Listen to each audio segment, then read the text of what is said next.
Hello, good morning to you and welcome to BBC News. The Chancellor has signalled that Britain will see further significant cuts to public spending despite the recent upturn in the economy. Speaking at a factory in Birmingham, Mr Osborne spoke of a dangerous new complacency. Well, he warned a further £25 billion of spending cuts will be needed after the next election. And he said the government will need to cut welfare spending by another £12 billion in the first 2 years of the next Parliament. The Chancellor suggested that some of those welfare savings could come from cutting housing benefit for under 25s and restricting council housing for those earning over £65,000 a year. Our long-term economic plan has 5 key parts to it.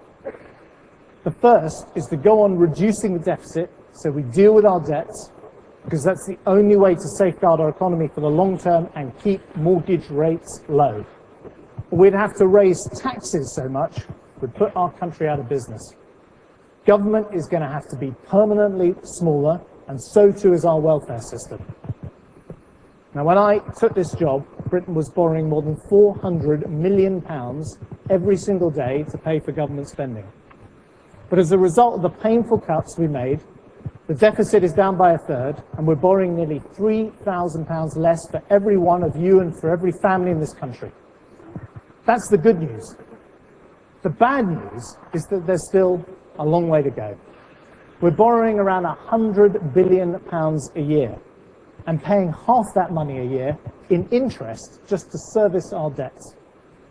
So we've got to make more cuts. £17 billion this coming year, £20 billion next year, and over £25 billion further across the 2 years after that. That's more than £60 billion in total. And some politicians like to say they deal with the deficit, but they shy away from committing to the numbers. So this year, we're going to ask Parliament to vote on these plans. I want our country's commitment to economic stability entrenched. And even after we've reduced the amount we borrow each year, that still leaves us with a high debt from all the past borrowing. That debt leaves Britain vulnerable, and I want to make us safe. That's the Chancellor speaking this morning. Let's get the views of our political correspondent Chris Mason at Westminster. Chris, new year, a tough new message from the Chancellor, but we've got an election next year now, haven't we? Is this about politics as much as economics? Yeah, it's kind of,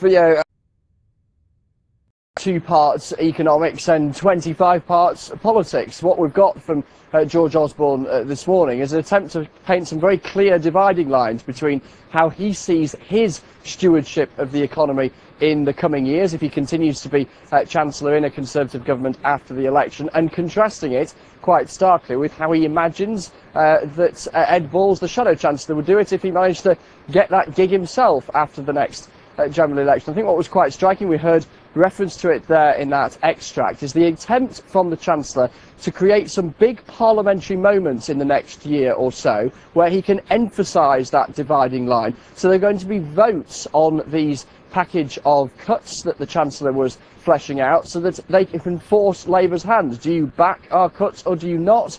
And if they don't, they'll try and caricature Labour as not getting the bigger picture economic wrestling match, if you like, that the government is trying to take on. There'll be a series of these votes, and there'll be, as I say, clear attempts to draw that dividing line. They can look at the polls and see that whilst Labour have been ahead in the overall opinion polls, although that gap has narrowed, when you look at economic competence, there have been polls for quite some time, including one just a couple of weeks ago, saying that there was quite a gap between the Chancellor and the Shadow Chancellor, with a lead for George Osborne. So they're playing on turf on which they feel comfortable, and I guess we'll get more of that in the weeks and months to come. All right, Chris, many thanks for that. That's Chris Mason there, our political correspondent at Westminster.